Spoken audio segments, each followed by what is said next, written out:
Estamos aqui com mais um episódio do nosso podcast Dor em Doses, o podcast de saúde da Rede Dor para você e sua família. Nossa entrevistada de hoje é a doutora Camila Pupi, doutora em neurologia, professora da Universidade Federal Fluminense, e o tema de hoje será a cannabis medicinal, na prática clínica. Como é que será isso, né? É um tema muito em voga hoje, em que as pessoas estão querendo muita informação sobre cannabis medicinal, os pacientes chegando no consultório pedindo para usar a cannabis medicinal. E a Camila vai contar um pouquinho sobre isso tudo pra gente. Obrigada, Mariana, pelo convite. Para mim é um prazer estar aqui falando, para os pacientes, principalmente, sobre cannabis medicinal, que de fato é um tema que tem muitos mitos e a gente precisa conversar e gerar mais discussão e mais informação para os pacientes, para que isso seja mais acessível e mais bem compreendido. Exatamente, desmistificar, né? Eu acho que essa é a palavra. O que é isso? Camila, minha primeira pergunta para você, que é uma informação que os pacientes chegam no consultório perguntando, mas por que eu não posso usar? Por que eu não posso fumar? Por que eu não posso comprar? Explica a diferença entre o uso medicinal, terapêutico da cannabis, dos canabinoides e o uso recreativo. Eu acho que essa é uma questão fundamental da gente diferenciar, porque os pacientes têm muita dúvida, né? A sociedade como um todo tem muita dúvida, existe muito preconceito ainda. Então, a gente, de fato, precisa deixar esses pontos muito claros, né? O uso recreativo ou o uso adulto, ele é feito, em geral, na sua forma fumada, né? Com a cannabis sativa ou cannabis índica. E tem altas concentrações de THC, que é o componente da cannabis que tem a psicoatividade, né? Que a gente chama que é o barato da maconha. Já o uso medicinal, a gente utiliza muitas vezes concentrações maiores de outros canabinoides que não THC, né? E além disso, a gente faz doses terapêuticas que são muito menores do que as fumadas e contínuas, né? Como um tratamento, como um remédio. Né? Então, a gente visa, obviamente, sempre um sintoma ou alguma meta terapêutica, né? Então, seja redução de dor, seja redução de crise convulsiva. Então, a gente estabelece qual sintoma a gente quer tratar, a gente inicia a dose do canabinoide, né? Da formulação de cannabis medicinal e a gente vai titulando essa dose até uma dose terapêutica. No uso fumado ou no uso adulto, recreativo, a gente tem outro tipo de finalidade. Em geral, as pessoas buscam o efeito psicoativo mesmo da medicação. E alguns pacientes nem sabem, mas eles até utilizam, né, e buscaram por anos o efeito da cannabis fumada para alívio de sintoma. Então, muitos deles acabam tendo questões médicas, né, que podiam ser tratadas, inclusive, com a cannabis medicinal de forma terapêutica e acabam fazendo uso equivocado. Eu lembro aqui que a cannabis fumada, ela tem os malefícios, né, do efeito pulmonar maléfico, né, de qualquer droga fumada, né, de qualquer substância que seja fumada, então um efeito deletério mesmo para o sistema respiratório, né, além também das questões da exposição de altas doses de THC numa população, às vezes, em desenvolvimento, então adolescentes, né, geralmente a gente faz esse corte aí abaixo de 24 anos, né, existe um risco, isso já foi comprovado por uma literatura extensa, né, um risco maior de desenvolvimento de psicoses em geral, incluindo a esquizofrenia, quando esses indivíduos são expostos precocemente a altas doses de THC. Então, esse é um cuidado e uma diferença básica que a gente precisa estabelecer para que a gente não tenha nenhum tipo de dificuldade, até de adesão ao paciente à cannabis medicinal, que tem, enfim, benefícios, e a gente vai conversar aqui quais são eles, né, enormes e para algumas situações específicas que pode beneficiar muito o tratamento do paciente. Ainda tem muito preconceito, né, em torno da cannabis medicinal, porque as pessoas comparam com o uso recreativo da cannabis. E a gente tem um sistema endocannabinoide, né? A gente tem receptores canabinoides no nosso organismo. Você pode falar um pouquinho sobre isso para que o público possa entender? Mari, por incrível que pareça, até pouco tempo atrás, nem nas faculdades de medicina a gente estudava o sistema endocannabinoide.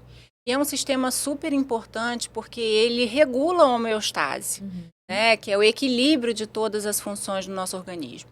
Então, o sistema endocannabinoide, ele é composto por endocannabinoides, né? Então, a anandamida e o 2-AG são moléculas que foram descritas, né, na metade do século XX ainda, né, 1962, 63, pelo grupo do Raphael Mechoulam, que era um israelense, um químico que identificou essas moléculas, e também outros cientistas que identificaram os seus receptores. Então, é aquele sistema de chave e fechadura, né? A gente tem uma molécula ativa, né, que a gente produz, né? Que a gente produz, a gente chama endógena, né? Então, a gente produz essa molécula, ela se liga a receptores específicos, nesse caso a gente chama de CB1 e CB2, eles estão distribuídos, né, o CB1 muito no sistema nervoso, tanto central quanto periférico, ou seja, tanto no cérebro, medula e também nos nervos periféricos. E também a gente tem o CB2, que atua muito no sistema imunológico.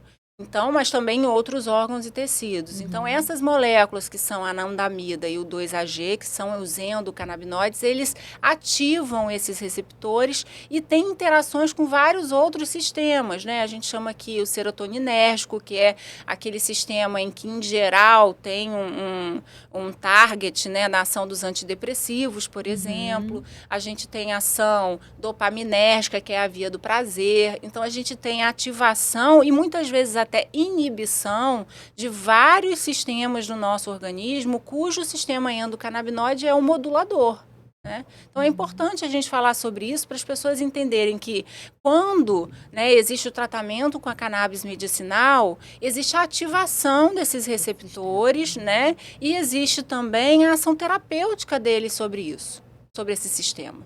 Ótimo. E os tipos de canabinoides?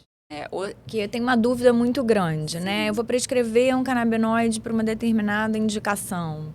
Um colocador, que seria uma especialidade. Com THC, sem THC? Quanto de THC? O que eu vou usar, né? Quais são os novos tipos que a gente tem prescrito mais hoje em dia para determinadas indicações?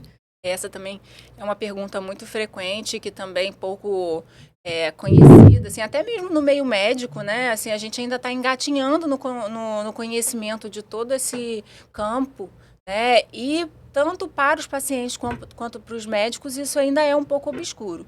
Então, assim, a planta cannabis sativa, ela tem muitas substâncias, muitos componentes ativos, né? O principal deles são os canabinoides, mas a gente tem também os terpenos, que é o que dá aquele gosto e cheiro característico da planta, né? Então, a gente tem os canabinoides, que são mais de 100, né? Então, assim, a gente não tem ideia de quantos canabinoides ativos que existem na planta cannabis sativa, mas os principais e os mais conhecidos são o CBD, que é o canabidiol, e o THC, que é o tetahidrocannabinol. Então, assim, é importante a gente identificar esses dois componentes. O canabidiol tem as suas propriedades ativas, o canabidiol tem propriedades ativas diferentes, ativam receptores diferentes, mecanismos de ação diferentes. O THC, né? O THC do canabidiol. Mas a gente também tem outros canabinoides que a gente chama canabinoides menores, como, por exemplo, o canabigerol, que hoje a gente tem usado muito para dores crônicas, né? A gente tem também um canabinol, que é um outro canabinoide que a gente utiliza muito para indução do sono. Então, assim, a gente está estudando outros canabinoides, como a canabidivarina, que tem um potencial também grande de ser anticonvulsivante. Tem o THCV, que tem sido utilizado como inibidor do apetite. Então, assim, tem um mundo, assim, de substâncias que a gente ainda precisa estudar, precisa explorar. E aí é interessante a gente colocar aqui que muito desse desconhecimento aconteceu por essa fase, né, do uso recreativo adulto, né, que é criminalizado no Brasil, digamos assim, no Brasil e em outros países, mas que foi confundido muito com o uso terapêutico. Então, muitas pesquisas nesse campo ficaram esquecidas durante anos, né? É importante a gente lembrar que a cannabis é uma planta utilizada para fins terapêuticos há milênios. Sim. Né? Existe esse conhecimento, inclusive na literatura médica, tem publicações no Lancet, publicações no British Journal of Medicine. Então, assim, existe evidência do uso terapêutico há muitos anos, há séculos, mas isso ficou, né, paralisado, né, nos últimos anos, e foram os anos que a gente adquiriu mais técnica, mais tecnologia para investigar. Mais conhecimento, mais publicações. E agora a gente está retomando, né, esses estudos e esse aprofundamento, não só nos ensaios clínicos, que é onde a gente testa as medicações no uso da prática clínica, mas também de fisiopatologia, de mecanismo de ação, de via de administração. E às vezes a diferença entre o veneno e o remédio é a dose, né? Muito bem colocado. Camila, exatamente isso. Que os pacientes precisam entender também, né? Que as pessoas que utilizam, os familiares, precisam entender. Uma outra pergunta que eu tenho para você, que também gera uma confusão quando os pacientes vão comprar, é a diferença entre espectro ampliado, espectro completo, full spectrum, broad spectrum. Assim, a gente tem inúmeras formulações no mercado. E aí, quando eu digo mercado, tem um mercado nacional que é vendido na farmácia do Brasil.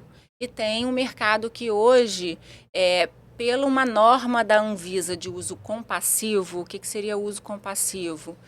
Compassivo quer dizer compaixão, né? Você já utilizou as terapêuticas aprovadas para aquela doença, o paciente continua, né, sintomático, continua com a evolução da doença, e aí você pode trazer técnicas e terapêuticas compassivas, né, alternativas ao tratamento convencional para trazer algum alívio para aquele paciente. Então, quando a Anvisa liberou a importação para uso compassivo, a gente acabou tendo acesso a vários tipos de formulações e concentrações e distribuição via de administração que a gente não tem no Brasil. Então, hoje, a partir da importação compassiva, a gente tem, por exemplo, né, o uso isolado do canabidiol, né, da molécula canabidiol. A gente tem o uso isolado do THC e do canabigerol. Né? E a gente tem as combinações. Então, a gente tem o espectro amplo, que a gente chama o broad spectrum, que seria um extrato de cannabis que a gente tira o THC, né? Que é o canabinoide que tem mais risco de efeitos colaterais, incluindo os efeitos psicotrópicos, né? Psicoativos. E tem um espectro completo, onde o extrato da cannabis sativa, que geralmente é administrado em óleo, né? Mas que a gente tem também outras formulações, tem gummy, tem bala, tem adesivo, tem, enfim, outras formulações que a gente pode utilizar, mas em geral, né, é em óleo, com o espectro completo, que inclui todos os canabinoides, né, mais o THC. Só que, geralmente, esses espectros completos, eles têm uma dose, como se fosse, assim, uma dose residual de THC. Geralmente, tem THC menor do que 0,2% ou 0,3%. Por que esse espectro completo é mais utilizado na prática clínica? Porque ele propicia um fenômeno que a gente chama de entourage ou comitiva. Quando eles são feitos em conjunto, eles potencializam a ação de um ou outro canabinoide, né? A ação é potencializada quando eles são feitos em conjunto. Então, em geral, mesmo em dose baixa, a gente opta por incluir o THC, né? Porque tem seus efeitos terapêuticos em muitas patologias, né? É uma questão realmente de dose, de saber utilizar. Mas a gente tem também outras concentrações. Por exemplo, quando a gente usa o full spectrum com uma dose baixa de THC, a gente pode fazer um enriquecimento, assim, aumentar a concentração de um canabinoide específico. Geralmente é o canabidiol. Então, a gente aumenta a concentração do canabidiol e aí por técnicas específicas de extração, de enriquecimento. Mas a gente pode também, por exemplo, aumentar numa forma equilibrada, né, que a gente chama 1:1 de concentração de canabidiol com canabigerol. né? Então, a gente coloca... De canabidiol com THC. Ou de canabidiol com THC, ou de canabidiol, canabigerol com canabinol. E essa vai ser uma dos nossos desafios, né, daqui para frente, para a gente entender qual é o canabinoide adequado para aquela situação clínica, para aquele paciente, né, e como a gente vai, entre aspas, tá, manipular todos esses canabinoides para ter uma ação terapêutica potencializada. Você falou de indicação clínica, né? Justamente isso. Como é que a gente fala para os nossos pacientes ou quem está nos ouvindo que usa e que tem familiares que usam cannabis medicinal? O que realmente tem evidência como epilepsia e o que é uso compassivo? Qual a diferença? Isso também é um ponto muito interessante da gente esclarecer, né? Existe na medicina níveis de recomendação a partir de estudos clínicos, né, controlados, que a gente chama duplo cego, né, que são comparados com controle, ninguém sabe o que está tomando, para ter credibilidade àquela pesquisa e a gente, de fato, entender se aquela medicação funciona ou não. Então, a partir desses ensaios clínicos, desses estudos clínicos, a gente gera um nível de evidência para aquela terapêutica numa determinada condição clínica. Então, por exemplo, para a epilepsia, a gente, desde a década de 80, isso é um dado interessante que poucas pessoas sabem, né? Quem fez esse ensaio clínico, esse primeiro ensaio clínico em epilepsia refratária da infância, foi um brasileiro, que foi o Elisaldo Carlini, lá na década de 80, junto com Rafael Mechulam, que é esse químico de Israel, fizeram o primeiro ensaio clínico, né, formal de canabinoides, né, no caso foi o canabidiol isolado, purificado, em epilepsias em crianças. E eles observaram esse benefício. E a partir daí foram gerando evidências, né, grau de recomendação para determinadas patologias. A primeira delas, sem dúvida, e é a que tem maior grau de evidência científica, é a epilepsia. Iniciou com a epilepsia refratária da criança, depois eles viram que para a epilepsia refratária do adulto isso também era verdade, também funcionava, e agora eles estão testando outras moléculas, outros canabinoides que também podem ter ação anticonvulsivante, mas isso ainda está em estudo. Outra patologia que também foi muito bem estudada e bem estabelecida na literatura médica é a esclerose múltipla, né? E para a esclerose múltipla eles avaliaram 2 sintomas básicos. Um foi a espasticidade, né? A esclerose múltipla é uma doença desmelinizante, crônica do sistema nervoso central, que acaba fazendo muitas vezes patologias, né, e acometimento, por exemplo, da medula espinhal, que causa espasticidade, que é uma rigidez dos músculos, e isso é muito incapacitante para os pacientes, porque eles têm comprometimento da marcha, né, do caminhar, eles têm comprometimentos também como dor, né, a espasticidade causa muita dor. E o primeiro ensaio clínico que houve para a esclerose múltipla e depois se repetiu em outros ensaios foi o uso, né, e o benefício para a espasticidade e dor crônica na esclerose múltipla. Então, esse é também uma recomendação já muito bem estabelecida, a gente chama de conclusiva, né, para a espasticidade e dor em esclerose múltipla. E depois vieram outros estudos, até mesmo a partir desses estudos de esclerose múltipla, em dores crônicas, né? Dor neuropática, dor né? neuropática, dor de depois nervos, dor, né? Outros tipos de dores. Hoje em dia tem sido estudada também, por exemplo, para fibromialgia. Mas esses estudos de dor, eles são muitas vezes conflitantes, né? Tem ensaios clínicos que são favoráveis ao uso, né? Quer dizer, os pacientes referem uma melhora. Tem estudos que mostram que não houve tanto benefício, né? Atualmente, os últimos, a gente chama de meta-análise, isso é um termo muito técnico, mas são estudos que congregam, né, vários ensaios clínicos para dar uma recomendação, uma né? Uma recomendação para o médico. Exatamente. Eles hoje já aceitam, né, que a cannabis medicinal seja utilizada como terceira ou quarta linha, né, no tratamento. Então, assim, no tratamento de dor, por exemplo, a gente tem várias linhas, né? Mariana é médica da dor, sabe muito bem disso, né? Linhas de tratamento para a dor do paciente. Então, a gente segue primeiro uma linha, não dá certo, ou associa, depois passa para a segunda. Então, na terceira linha, a gente já está começando a recomendar a cannabis medicinal. Mas isso, como você falou, é um uso compassivo, né? Na literatura médica, a gente ainda recomenda que seja utilizado a cannabis medicinal a partir e depois que você já utilizou as medicações que a gente sabe que dão certo, que são recomendadas para o uso terapêutico. Mas lembrando também que os estudos em dor crônica são muito difíceis, né, Camila? Até medicamentos que são medicamentos já consagrados, com uso há anos, como os antidepressivos, você encontra também em alguns estudos conflitantes, né? Exatamente. Resultados conflitantes. Então é muito difícil estudar dor crônica, depressão, sono, em que porque distúrbios são de humor. subjetivos, né? Exato. São aspectos subjetivos.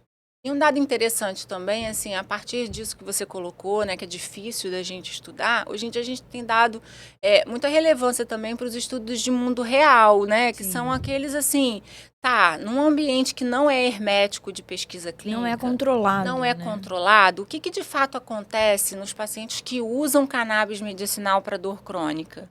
E aí se faz um survey, né? Que é assim, uma pesquisa que os pacientes relatam se houve benefício, se não houve, o que eles sentiram, quais foram os sintomas que eles também tiveram alívio.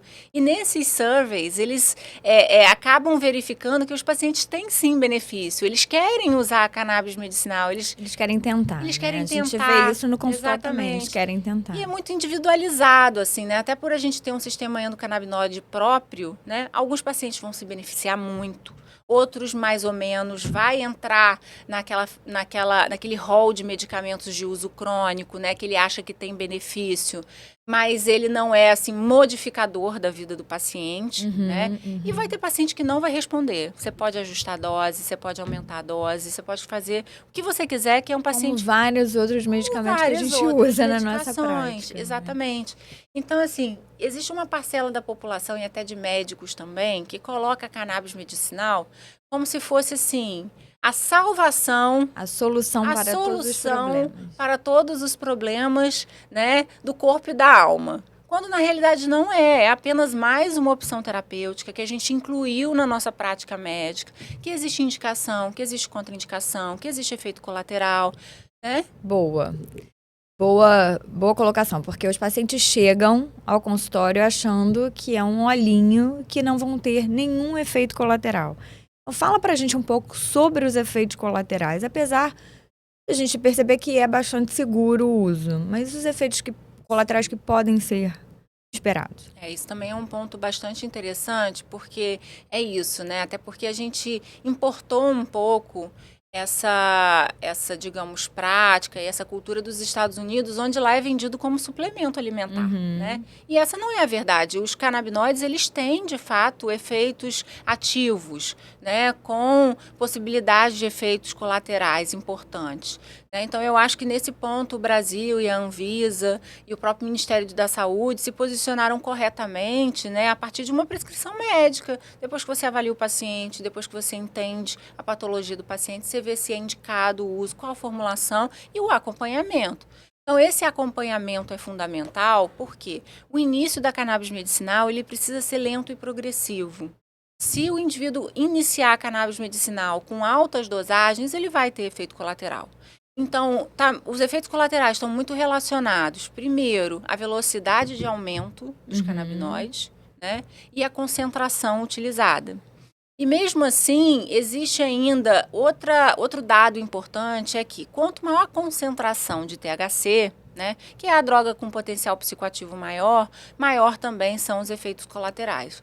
Então, é preciso utilizar com parcimônia. Existe uma técnica para a gente iniciar o tratamento, né, em termos de doses e de titulações e também de recomendações, né, por exemplo.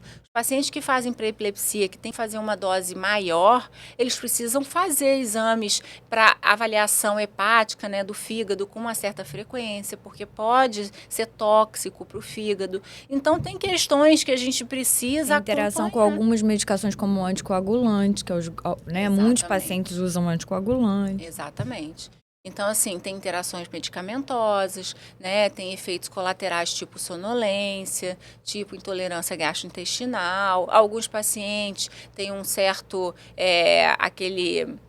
lentificação do pensamento, né? Então, é importante a gente entender que existe essa possibilidade, que a gente vai precisar ajustar a dose, que a gente vai precisar titular o início de dose. Então, é importante também os pacientes saberem, né, dos efeitos colaterais e de como que isso tem que ser feito de maneira parcimoniosa. E que tem que ser aumentado, né? Porque às vezes o paciente vai embora e não funcionou nada, tá tomando uma dose muito baixa. E a gente queima uma terapêutica que pode ser benéfica para o benéfica. paciente. Sem dúvida. Pelo tempo, a gente infelizmente tem que encerrar, mas foi ótimo. Muito obrigada. Muito obrigada por estar aqui conosco hoje. Eu que agradeço o convite, agradeço a oportunidade de estar desmistificando muitos conceitos, né?